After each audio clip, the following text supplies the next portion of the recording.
Hey everyone, I hope you're doing well considering the world circumstances that have been happening for the past 2 years and now have escalated into a seemingly much more difficult situation for everyone. So, in these trying times, we can all do our best to live as authentically as we can in the given circumstances. We can't really control what's happening worldwide, but we can make choices in our everyday lives and in our individual existence. That being said, today I came back to the channel to thank you guys for sticking with me, although I haven't been uploading videos in a long time. And one of the reasons is I think it's important to bypass the YouTube algorithm. The YouTube algorithm requires that you upload 1-2 videos a week, but I think people should upload when they really have something to say, when they're passionate about what they're saying, because otherwise there's a lot of chatter everywhere. Like there's a lot of unnecessary words, excessive, redundant. So you should really upload when you feel you really have something to say. So today I'm uploading because yesterday I had an insight about the 8th house, and the 8th house that is connected to betrayal. You know, the 8th house has this mysterious but also dark and more devious reputation. It's one, probably the most feared of the 12th zodiac houses. But as in life, we need a different variety of experiences. Also in the zodiac, we can't just stick to the 5th house or the creative fun things, kids, or to the 7th house, the partner, or the 10th house, the great things we do in the world. We also have to go through the 8th house, which is corresponding also in meaning to the 8th sign of the zodiac, which is Scorpio. And the 8th house has to do with hidden things. It has to do with the occult knowledge. It has to do with psychology. It has to do with forensic detective work. But it also has to do with betrayal. It has to do with a deceit of trust. It has to do with thieves, because the 7th house is other people and the 8th house is the second from the 7th house, which is other people's money. So other people's money can be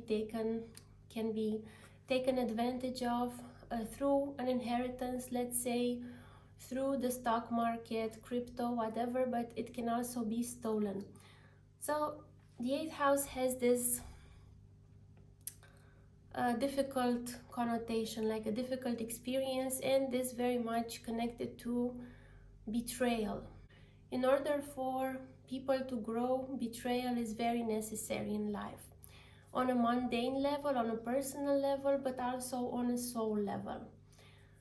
And why am I saying that? It's because even if we look at old archetypes in our various across cultures, you can see that the hero that goes on a journey at some point will suffer from betrayal, and it's going to be betrayal from somebody they really trust, usually the older brothers who betray the younger brother.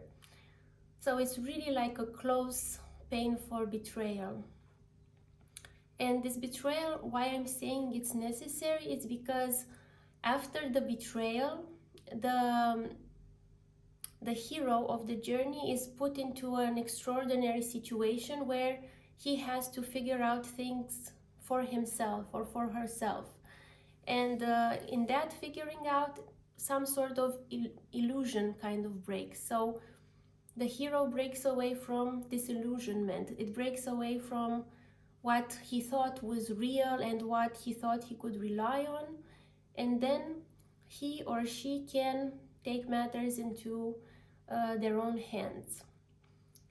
So on a personal level, I get, as an astrologer, I get a lot of situations where people are betrayed by their spouse or they're betraying their spouse. Of course, for the human ego, that is super difficult. We have a hard time, we have wounds. You can see the wounds on our bodies, you can see the scars on our emotional bodies. And of course, that's a difficult experience, but once we process this experience, we can see, okay, there is a greater wisdom beyond, because once we surpass the 8th house, there is a 9th house of greater wisdom.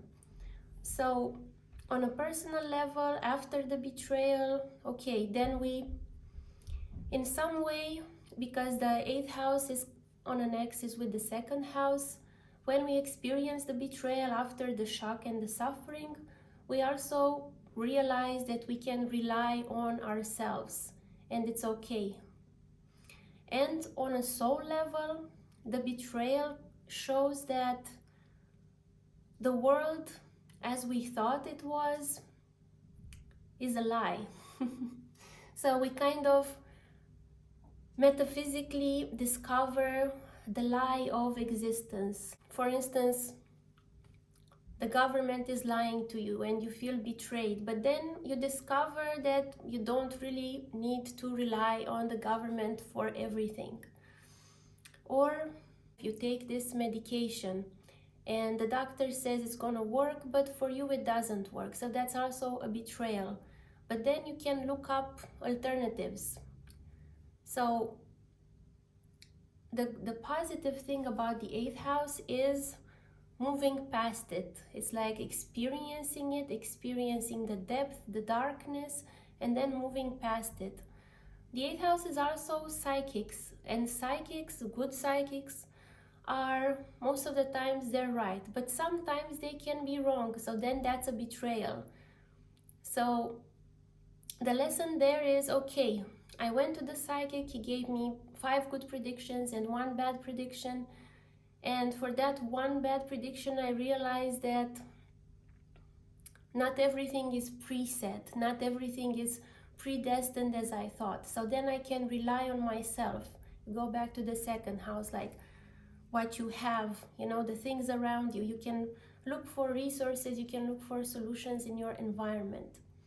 It's super important to experience this betrayal on a soul level, because if you don't, you just get stuck in the illusion of the Maya, of the world, which is, especially in the day and age we're living in, is not very accurate to the universal matrix, to the universal archetypes.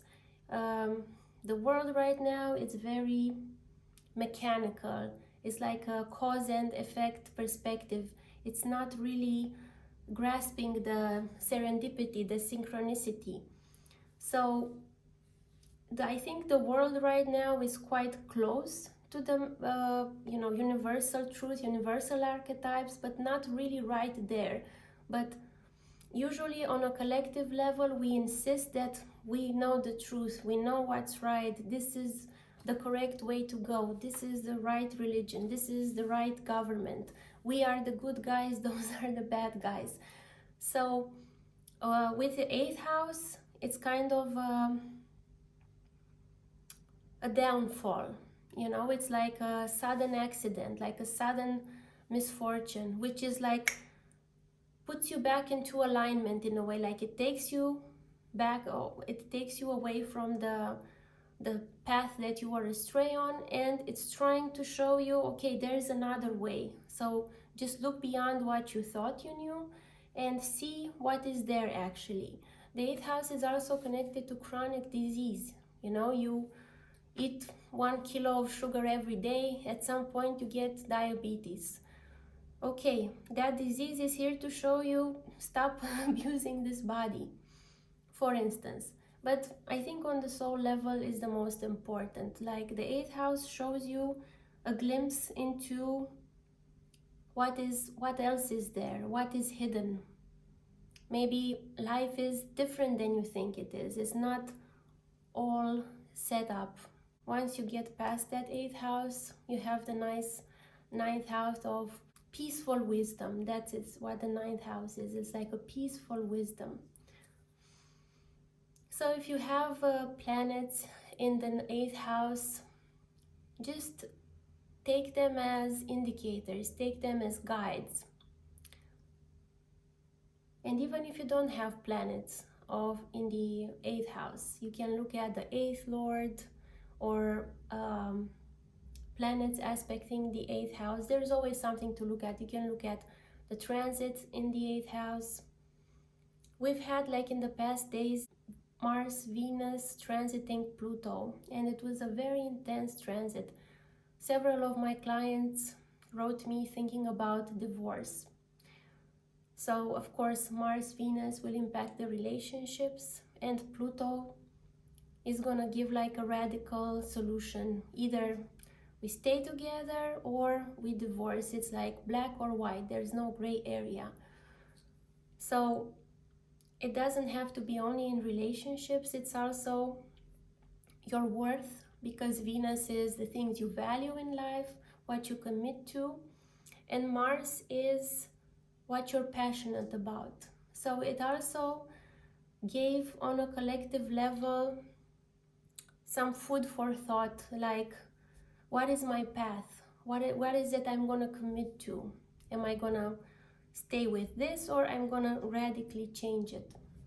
So I think it was like a quite purifying transit for the collective, although the egos, the personalities feel it more difficult, right? Feel it as something difficult, because the ego doesn't want any pain. We just want to be it just wants to be numb in a fake false comfort zone.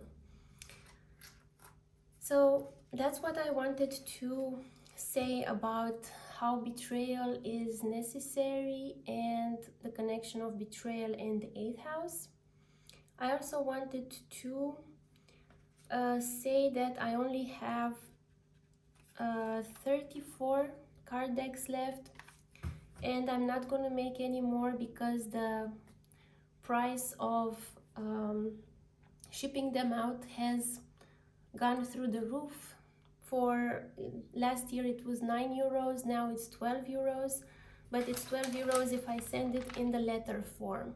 If I send it as a package, it's going to be 20 euros, and for people outside the European Union, they have to pay customs. So I found a solution so that people outside the EU don't have to pay custom fees, and they have to pay less for the shipment. I ship them out as letters, and I place them like this in a Pokemon card sheet that I got from my daughter. And this way, if you want to support my work, and if you want to have one of these 34 decks that are left, you can sell them on eBay later. Who knows, maybe they're going to be more valuable. And another announcement, speaking of worth and self-worth, knowing my work and knowing my predictions and the value that I offer during the consultations, I want to align the worth to the value, not to speak about inflation and whatever else is going on. So from March 15, I'm gonna increase the prices. If you wanna book something at the current rates, you can do so before March 15. And that's about it for today. Next time I'm gonna do a video. I'm gonna read you one of the classical, not necessarily fairy tales, but like very wise tales of the world. And then we're gonna look at astrological archetypes. And someone, Rasmus, suggested that I should read other books as well, but I'm not sure about the copyright infringement things, and these classical fairy tales are copyright free, so that makes it easier. Okay, I will see you soon. Bye.